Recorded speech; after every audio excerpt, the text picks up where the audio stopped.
कि उत्क्रांत का कोई विधायक नहीं बनेगा और न बन सकता है। अरे इतना घमंड मत पालो, ये तो जनता तय करेगी उत्क्रांत का विधायक बनेगा नहीं बनेगा, क्या होगा। लेकिन हम लोग अपने लोगों के लिए, मूल निवासियों के लिए, इस प्रदेश के मुद्दों पर तो लड़ते रहेंगे और आपसे अच्छी छवि समाज के बीच में उत्क्रांत के नेताओं की है। दोस्तों, पोखरी में जनता के विरोध के बाद क्या बीजेपी बौखला गई है? क्या लोकतंत्र में सवाल पूछने वालों को धमकियां दी जाएंगी? क्या राजनीतिक विरोध का जवाब अब राजनीतिक संवाद से नहीं बल्कि चेतावनियों से होगा? कैसे बीजेपी के अध्यक्ष ने दे डाली धमकी, घर से नहीं निकल पाओगे? और कैसे उत्तराखंड क्रांति दल के लोगों ने महेंद्र भट्ट को आईना दिखाने का काम किया? आप तो पीसीओ चलाते थे बल। पूरी खबर बताऊंगा आपको, नए सियासी संग्राम की है। नमस्कार, पहला मैं पंकज रौतेला, आप देख रहे हैं अपना उत्तराखंड न्यूज। दोस्तों, उत्तराखंड की राजनीति में छिड़े इस नए सियासी संग्राम पर कैसे बयानों का शोर शुरू हुआ है वो बताता हूं।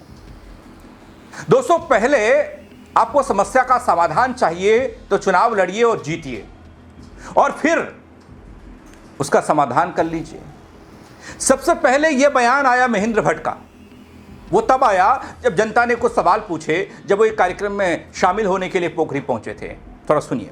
बन रहा है, 1 साल से बन रहा है, क्यों पूरा नहीं हुआ?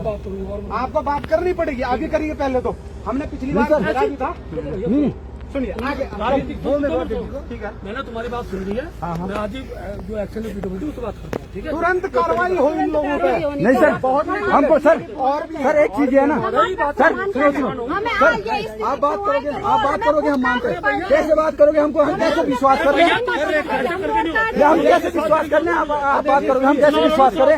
नहीं, चुनाव जीतने हमारी समस्याएं उस क्षेत्र में किसको बताएंगे? आप गाड़ी वहाँ से आप निकालो, आपको नहीं बताएंगे तो किसको बताएंगे?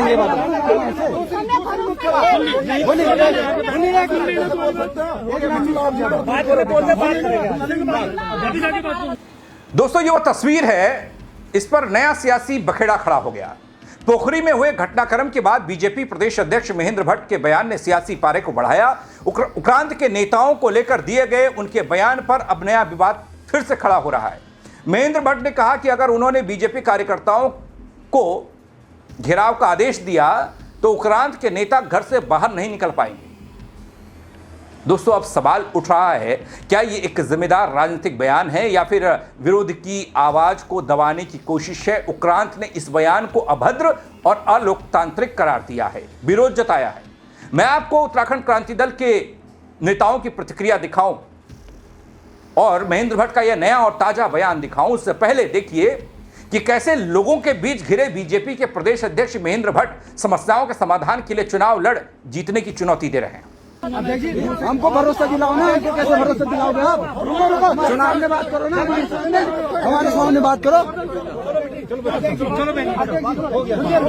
हमारी बात सुन ली।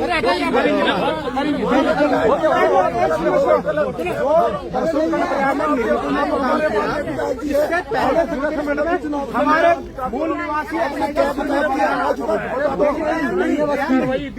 बोल रहा हूँ ना, हर बार हमारे कार्रवाई हो जाएंगे। नहीं, देखिए सरकार नीति क्यों नहीं बनी है? हथियारों से क्यों घुसने दिया जा रहा है? हथियारों से हर बार हमारे लोग करते रहेंगे। देना पड़ेगा। दोस्तों, पोखरी में यह सब कुछ हुआ। बीजेपी प्रदेश अध्यक्ष महेंद्र भट्ट का बड़ा बयान उसके बाद सामने आया। महेंद्र भट्ट ने उत्तराखंड क्रांति दल के नेताओं को चेतावनी देते हुए कहा कि अगर उन्होंने बीजेपी कार्यकर्ताओं को घेराव का इशारा कर दिया तो उत्तराखंड क्रांति दल के नेता बाहर तक नहीं निकल पाएंगे अपने घर से। आखिर इस पूरे मामले पर बीजेपी प्रदेश अध्यक्ष महेंद्र भट्ट का ये नया विवाद पैदा करने वाला बयान क्या कहता है? कांग्रेस का सैर सपाटा उत्तराखंड के अंदर लगातार बढ़ रहा है। राहुल गांधी जी 2 दिन के लिए आए थे। एक ही दिन के अंदर कांग्रेस की गुटबाजी इतनी चरम पर पहुंचा दी कि शैलजा जी को आना पड़ा। शैलजा जी भी 2 दिन का कार्यक्रम बनाकर आई और एक दिन के अंदर उनको अनुभव हो चुका है कि उत्तराखंड का जो आंतरिक द्वंद है उनसे संभलने वाला नहीं है। उत्तराखंड के अंदर कांग्रेस पूरी तरह मुद्दा विहीन है।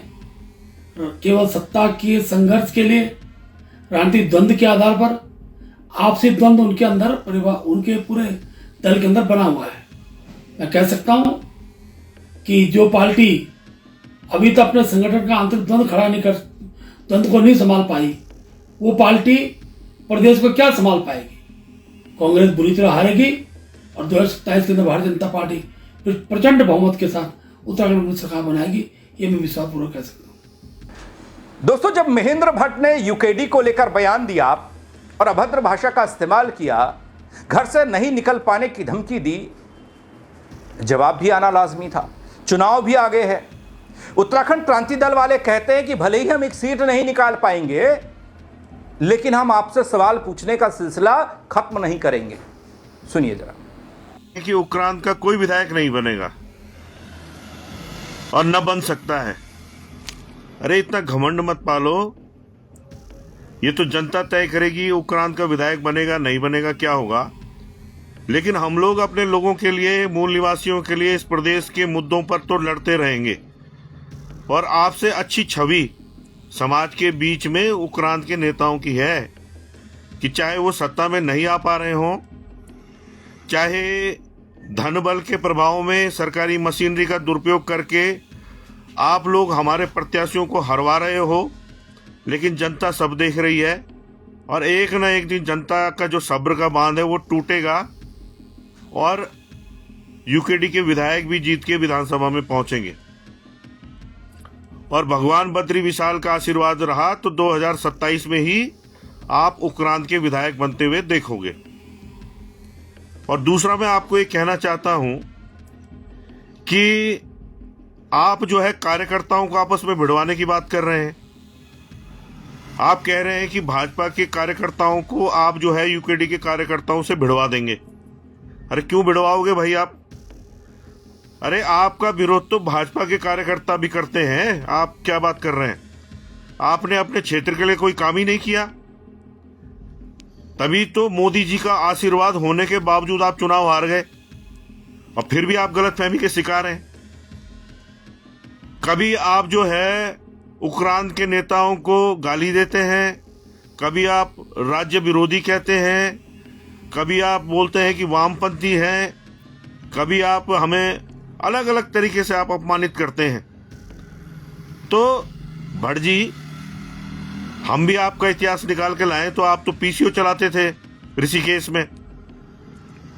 आप भी तो पीसीओ ही चलाते थे। आपकी कौन सी इतनी बड़ी योग्यता है? तो दोस्तों, सवाल अब वही खड़ा है, क्या लोकतंत्र में विरोध करने वालों को घर से बाहर नहीं निकलने जैसी चेतावनी देना कितना तर्कसंगत है राजनीति में? क्या ये बस यूं ही है या फिर कुछ और मतलब है इसका? जनता के सवाल, आपके सवालों के जवाब धमकी के रूप में दिए जा सकते हैं? क्या धमकियां समाधान हो सकता है? अगर हो सकता है तो वैसा बताइएगा, नहीं हो सकता है तो वैसा बताइएगा। राजनीतिक दल एक दूसरे को इसी तरह से चेतावनियां देते रहे तो फिर लोकतांत्रिक संवाद की जगह आखिर बचने वाली कहां है?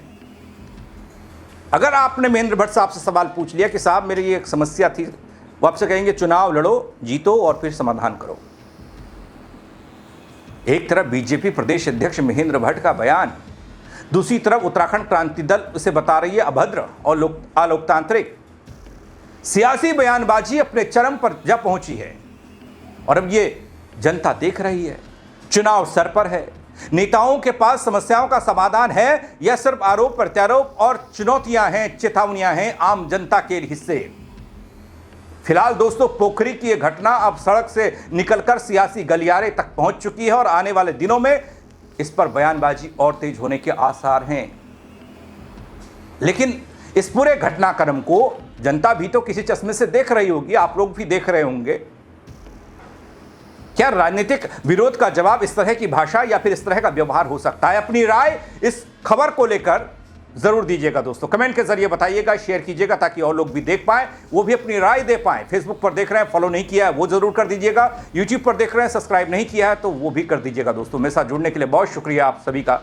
जय उत्तराखंड। कि उक्रांत का कोई विधायक नहीं बनेगा और न बन सकता है। अरे इतना घमंड मत पालो। ये तो जनता तय करेगी उक्रांद का विधायक बनेगा नहीं बनेगा क्या होगा, लेकिन हम लोग अपने लोगों के लिए, मूल निवासियों के लिए इस प्रदेश के मुद्दों पर तो लड़ते रहेंगे और आपसे अच्छी छवि समाज के बीच में उक्रांद के नेताओं की है।